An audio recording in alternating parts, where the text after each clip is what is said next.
गरुड़ जी ने कहा, हे केशव, जिस जिस पाप से जो जो चिन्ह प्राप्त होते हैं और जिन जिन योनियों में जीव जाते हैं वह मुझे बताइए। इस पर श्री भगवान जी ने कहा, नरक में आए हुए पापी जिन पापों के द्वारा जिस योनियों में आते हैं और जिस पाप से जो चिन्ह होता है वह मुझसे सुनो।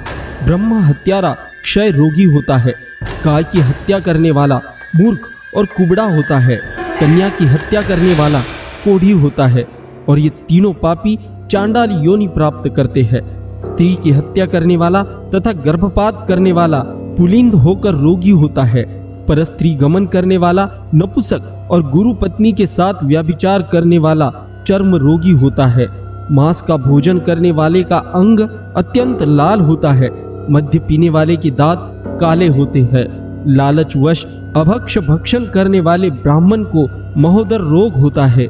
जो दूसरे को दिए बिना मिष्ठान्न खाता है उसे गले में गंडमाला रोग होता है। श्राद्ध में अपवित्र अन्न देने वाला श्वेत कुष्ठी होता है। गर्व से गुरु का अपमान करने वाला मनुष्य गिरगी का रोगी होता है। वेद शास्त्र की निंदा करने वाला निश्चित ही पांडु रोगी होता है।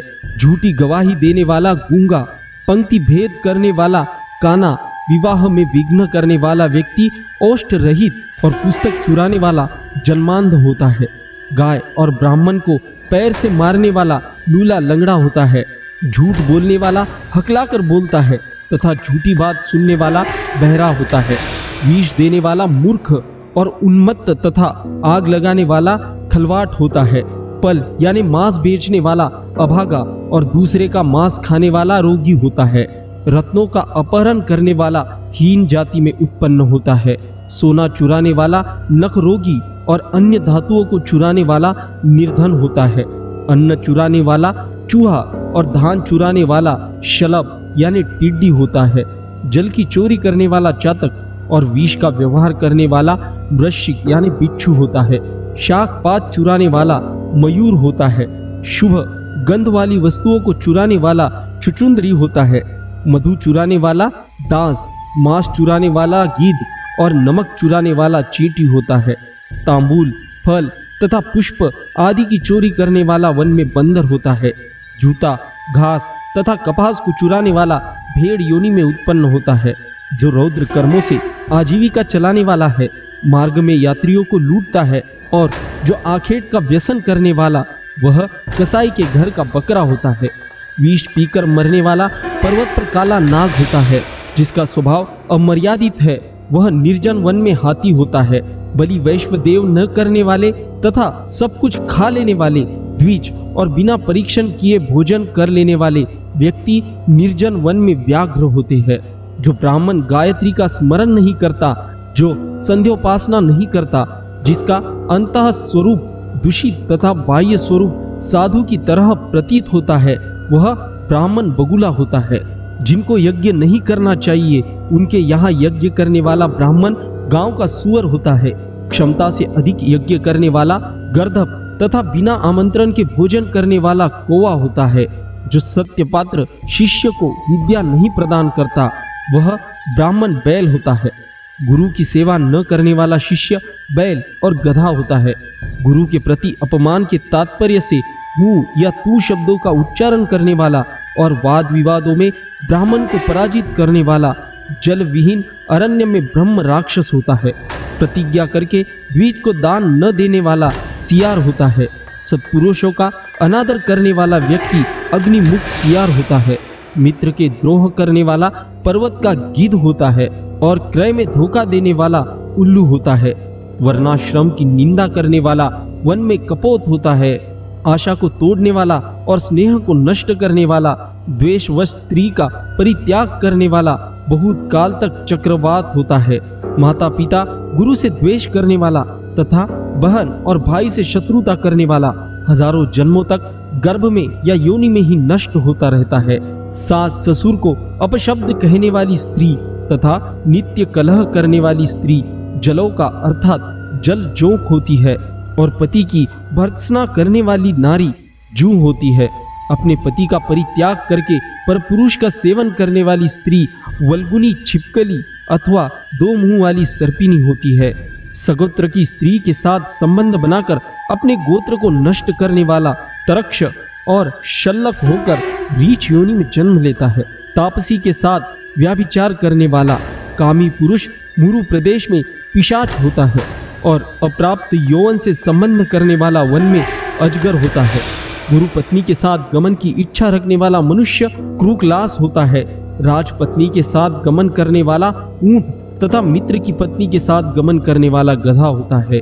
गुदा गमन करने वाला विष्टाभोगी सुअर तथा शुद्रागामी बैल होता है। जो महाकामी होता है वह काम लंपट घोड़ा होता है। किसी के मरना शौच में एकादशाह तक भोजन करने वाला कुत्ता होता है। तदेव द्रव्य भोक्ता देवलक ब्राह्मण मुर्गे की योनि को प्राप्त करता है। जो ब्राह्मण धम द्रव्यार्जन के लिए देवता की पूजा करता है वह देवलक कहलाता है। यह देवकार्य तथा पितृकार्य के लिए निंदनीय है। महापातक से प्राप्त अत्यंत घोर एवं दारुण नरकों का भोग प्राप्त करके महापातकी व्यक्ति कर्म के क्षय होने पर पुनः इस मृत्यु लोक में जन्म लेते हैं। ब्राह्मण हत्यारा गधा ऊंट और महिषी की योनि प्राप्त करता है तथा सुरापान करने वाला भेड़िया कुत्ता एवं सियार की योनि में जाती है। सुवर्ण चुराने वाला कृमि कीट तथा पतंग की योनि प्राप्त करता है। गुरु पत्नी के साथ गमन करने वाला क्रमशः तृण गुल्म तथा लता होता है। परस्त्री हरण करने वाला धरोहर का हरण करने वाला तथा ब्राह्मण के धन का अपहरण करने वाला ब्रह्मरास होता है। ब्राह्मण का धन कपट स्नेह से खाने वाला 7 पीढ़ियों तक अपने कुल का विनाश करता है और बलात्कार तथा चोरी के द्वारा खाने पर जब तक चंद्रमा और तारकों की स्थिति होती है तब तक वह अपने कुल को जलाता है। लोहे और पत्थरों के चूर्ण तथा विष को व्यक्ति पचा सकता है, पर तीनों लोकों में ऐसा कौन व्यक्ति है जो ब्रह्मस्व को पचा सकता है। ब्राह्मण के धन से शोषित की गई सेना तथा वाहन युद्ध काल में बालू से बने सेतु बांध के समान नष्ट भ्रष्ट हो जाते हैं। देव द्रव्य का उपभोग करने से अथवा ब्रह्म स्वरूप का हरण करने से, ब्राह्मण का अतिक्रमण करने से कुल पतित हो जाते हैं।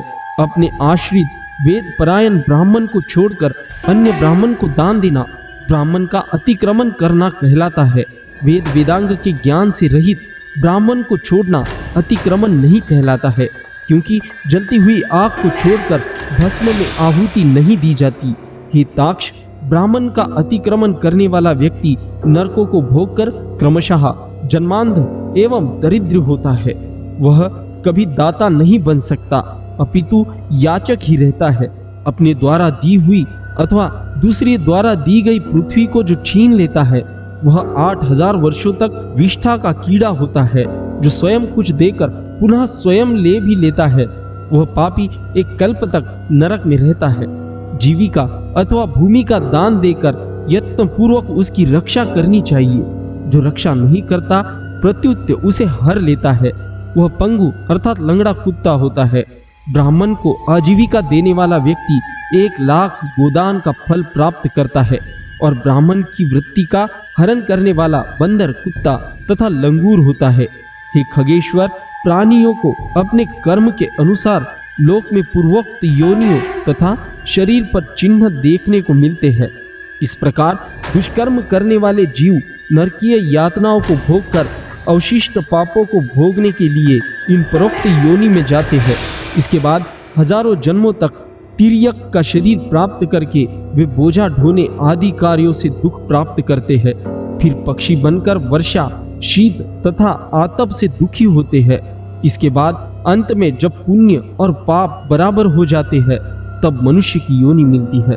स्त्री पुरुष के संबंध से वह गर्भ में उत्पन्न होकर कर्मशः गर्भ से लेकर मृत्यु तक के दुख प्राप्त करके पुनः मर जाता है। इस प्रकार सभी प्राणियों का जन्म और विनाश होता है। यह जन्म मरण का चक्र चारों प्रकार की सृष्टि में चलता रहता है। मेरी माया से प्राणी रहट यानी किसी घंटी यंत्र की भांति ऊपर नीचे की योनियों में भ्रमण करते रहते हैं। कर्म पाश बंधे रहकर कभी वे नरक में और कभी भूमि पर जन्म लेते हैं। दान न देने से प्राणी दरिद्र होता है। दरिद्र हो जाने पर फिर पाप करता है। पाप के प्रभाव से नरक में जाता है और नरक से लौटकर पुनः दरिद्री और पुनः पापी होता है। प्राणी के द्वारा किए गए शुभ और अशुभ कर्मों का फल भोग उसे अवश्य ही भोगना पड़ता है, क्योंकि सैकड़ों कल्पों के बीत जाने पर भी बिना भोग के कर्म फल का नाश नहीं होता। इस प्रकार गरुड़ पुराण के अंतर्गत सारोद्वार में पाप चिन्ह निरूपण नामक 5वां अध्याय पूर्ण हुआ। दोस्तों, यदि आप गरुड़ पुराण के 6ठे अध्याय में भी रुचि रखते हो तो वीडियो को लाइक करके हमारे हिंदू पंडित जी चैनल को सब्सक्राइब करें।